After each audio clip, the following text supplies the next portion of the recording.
안녕하세요. 로지스틱 회계 파트를 발표하게 된 김유민입니다. 오늘은 분류 문제와 확률을 예측하는 대표적인 알고리즘 로지스틱 회계에 대해 발표하겠습니다. 발표는 이런 순서로 진행됩니다. 먼저 로지스틱 회계가 왜 필요한지 살펴보고 개념과 수식을 차례로 설명한 다음 실제 코드로 확인하고 마지막으로 정리하겠습니다. 본격적인 내용에 들어가기 전에 왜 로지스틱 회계가 필요한지부터 짚고 넘어가겠습니다. 한 마켓에서 럭키백 이벤트를 진행합니다. 안에 어떤 생선이 들어있는지 미리 확률로 알려주고자 합니다. 예를 들어 이 럭키백은 도미일 확률이 72%, 빙어일 확률이 16%와 같은 식입니다. 그런데 이전에 배운 K 최근접 이웃, KNN으로 확률을 계산하면 문제가 생깁니다. K를 3으로 설정하면 이웃 3개 중 몇 개가 같은 클래스인지에 따라 확률이 정해집니다. 그러다 보니 나올 수 있는 확률값이 0, 3분의 1, 3분의 2, 1, 네 가지밖에 없습니다. 도미일 확률 72%와 같은 세밀한 예측은 원천적으로 불가능합니다. 그래서 더 정교하게 확률을 예측할 수 있는 방법이 필요합니다. 그것이 오늘 바로 로지스틱 회계입니다. 로지스틱 회계는 이름에 회계가 들어가지만 사실은 분류 모델입니다. 다만 학습하는 방식은 회계와 똑같이 선형 방정식을 학습합니다. 화면에 보이는 것처럼 Z는 무게, 길이, 대각선 길이, 높이, 너비 5가지 특성의 각각 가중치를 곱하고 별편을 더한 값입니다. 이 Z값 자체는 어떤 실수도 될 수 있습니다. 그런데 우리가 원하는 것은 확률입니다. 확률은 0에서 1 사이의 값이어야 하는데 Z는 마이너스 무한대에서 플러스 무한대까지 어떤 값도 나올 수 있기 때문에 그대로는 쓸 수 없습니다. 그래서 이 값을 0에서 1 사이로 눌러서 압축해주는 함수가 필요합니다. 그것이 바로 다음에 볼 시그모이드 함수입니다. 시그모이드 함수는 이런 수식으로 정의됩니다. 1을 1 더하기 2의 마이너스 z승으로 나눈 값입니다. 그래프를 보시면 왜 이 함수를 쓰는지 바로 이해할 수 있습니다. z가 아주 큰 양수로 가면 그래프가 1에 가까워지고 z가 아주 큰 음수로 가면 0에 가까워집니다. 그리고 정확히 z가 0일 때는 0.5가 됩니다. 이런 S자 모양의 곡선 덕분에 어떤 실수값이 들어와도 항상 0과 1 사이의 값으로 부드럽게 바뀌게 됩니다. 이렇게 나온 값을 우리는 확률로 해석합니다. 시그모이드 함수를 쓰는 이유가 하나 더 있습니다. 이 함수는 모든 구간에서 미분 가능하고 도함수도 아주 깔끔한 형태로 나옵니다. 뒤에서 배울 신경망도 결국 경사각법으로 가중치를 업데이트하는데 그러려면 활성화 함수가 매끄럽게 미분 가능해야 합니다. 그러니까 시그모이드는 0과 1 사이로 압축한다는 역할뿐만 아니라 최적화 알고리즘이 학습할 수 있는 형태로 만들어준다는 의미도 있는 것입니다.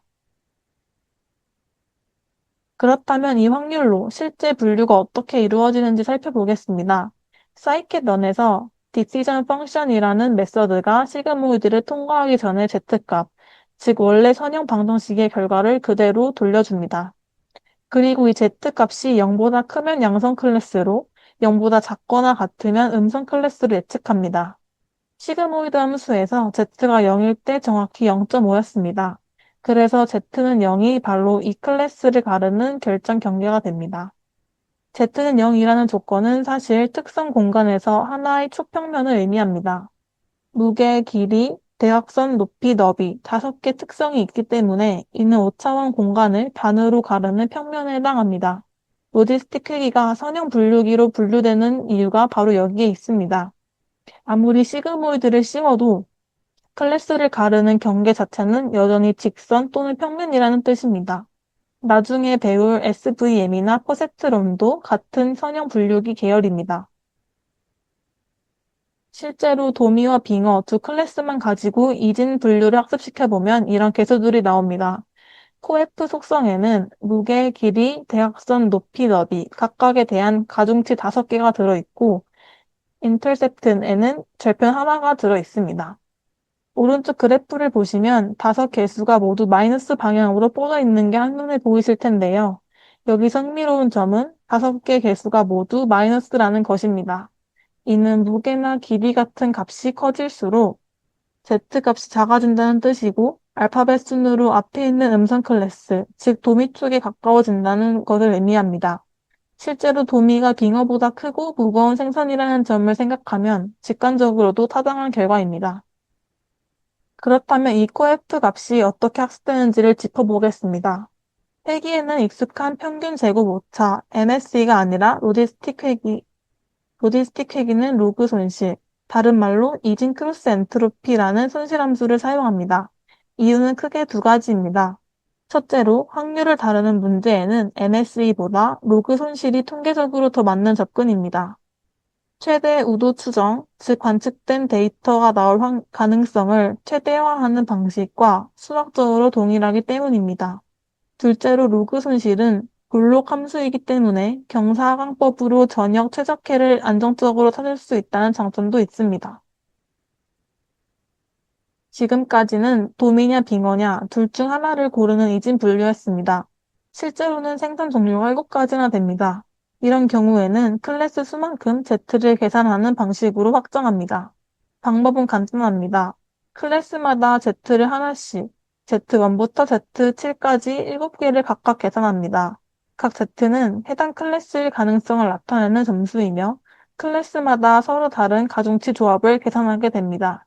이렇게 계산된 7개의 Z값을 다음에 볼 소프트맥스 함수에 넣어서 확률로 바꿔줍니다.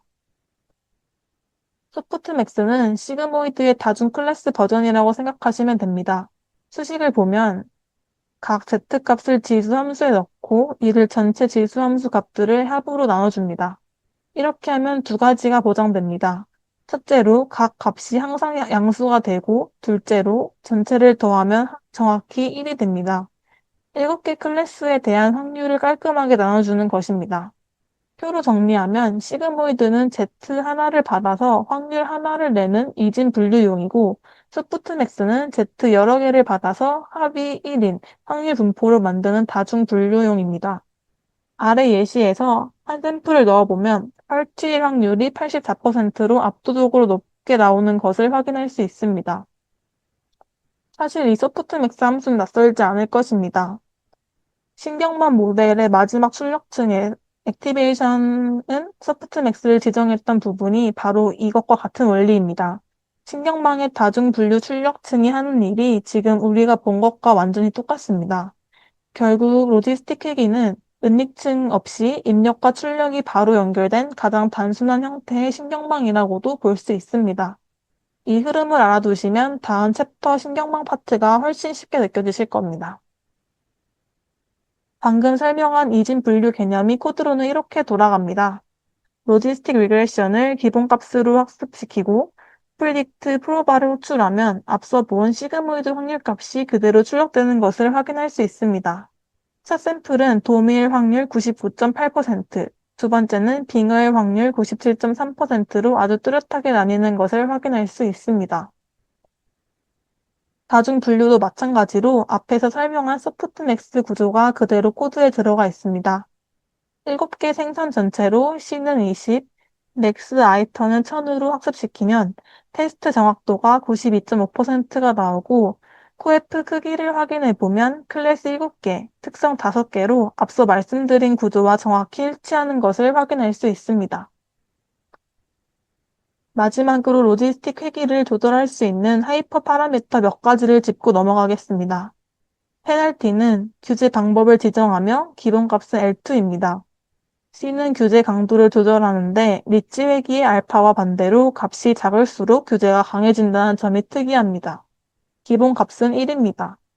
정리하면 C를 작게 줄수록 모델이 훈련 데이터에 덜 민감해지면서 과대적합을 막을 수 있습니다.